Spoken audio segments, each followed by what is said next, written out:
Joe Frank, who stretched the boundaries of radio storytelling with mind-bending, absurdist monologues often fueled by his neuroses and his dark view of the world, died on Monday in Beverly Hills, California.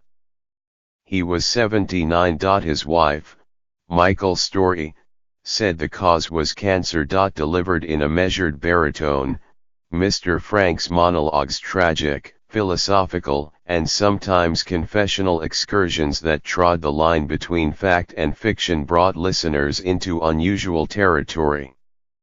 Like a dinner party with A-list dictators and serial killers at which Pol Pot and Hitler debate the merits of pleated pants.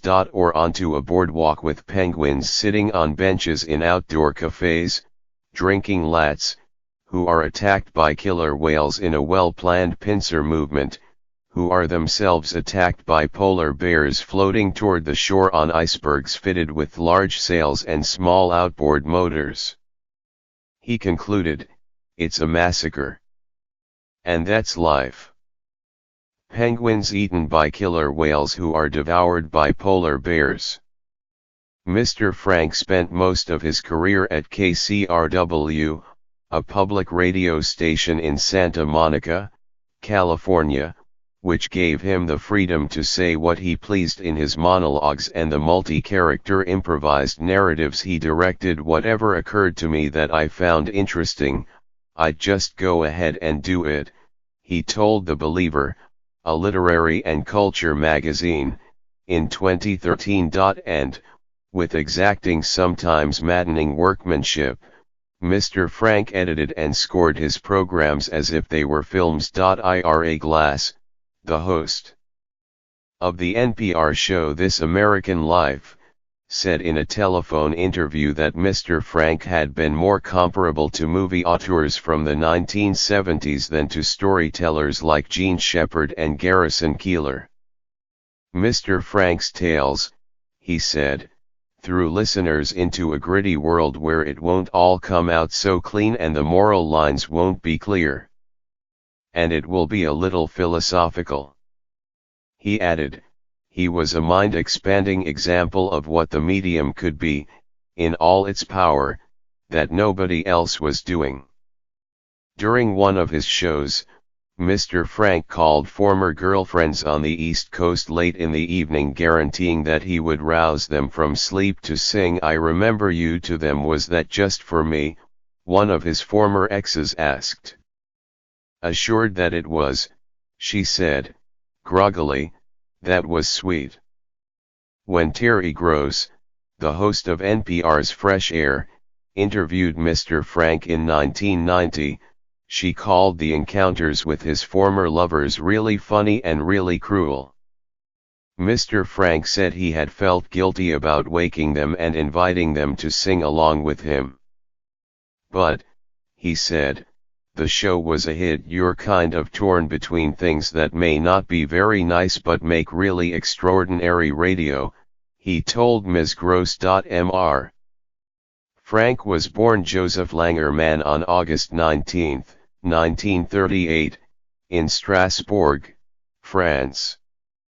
His father, Meyer, was a Polish-born shoe manufacturer in Nazi Germany, and his mother, the former Friedrich Passweg, was a homemaker.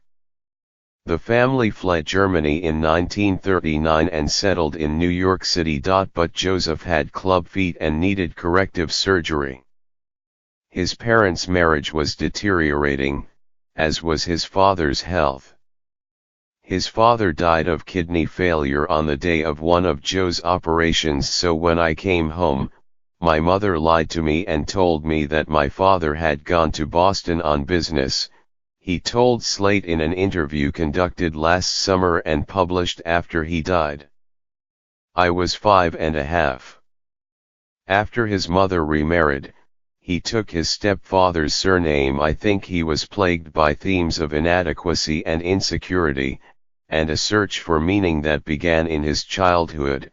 Jennifer Farrow, the general manager of KCRW, said in a phone interview. He attended Hofstra University on Long Island. He said he cheated on the entrance exam and spent 2 years at the Iowa Writers' Workshop but did not get a degree. In his 20s, he learned that he had testicular cancer. It was followed in later years by bladder cancer and 2 bouts of colon cancer. He also received a kidney transplant and had scoliosis. He taught English and Russian literature and philosophy for 10 years at Dalton, a private school on the Upper East Side of Manhattan, and then promoted musical acts in Massachusetts. Listening to the radio during rides between Manhattan and Northampton made him think about changing careers. The radio became a real comfort and companion on those drives, he told LA Weekly in 2008. I particularly loved listening to baseball because the announcer wouldn't just say, "He hit the ball to third base." He'd talk about the history of baseball, the weather, the lives of the different players. It was like being with somebody I liked. He found work at WBAI, a non-commercial station in Manhattan, as an engineer and host of an overnight show, on which he began to tell stories. They caught the attention of National Public Radio, which hired him to host the weekend edition of All Things Considered. He did not last long at the job. He told Salon in 2000 that it had impeded his ability to pursue existential questions like, if nature is bred with tooth and claw, is human compassion just an anomaly? But he managed to produce meticulously produced free-form segments that mesmerized Mr. Glass, who was an intern. I remember thinking, I don't understand why this is affecting me this way, but I want to learn how to do this, Mr. Glass said. Certain things he did, like the way he holds back information. He tends to throw you into a story in the middle of a dream, and in the middle of a plot you have to figure out where you are and learn your way forward. Mr. Frank was hired by KCRW in 1986. He won a Peabody Award 5 years later. But he was fired in 2002 in a dispute with the station's general manager. He then built a website and subscription service and started performing at clubs and theaters. He also wrote short essays, which he posted on Facebook. He returned to KCRW for a few years but left in 2015 when his health began to fail. Ms. Story, who met Mr. Frank during a KCRW pledge drive in which she critiqued his on-air work, is his only survivor. Life, Mr. Frank once said in a monologue, is like being in a restaurant on a first date with a woman you've long admired. But there is a waiting list and the names will be called in alphabetical order and your name is Zarathustra.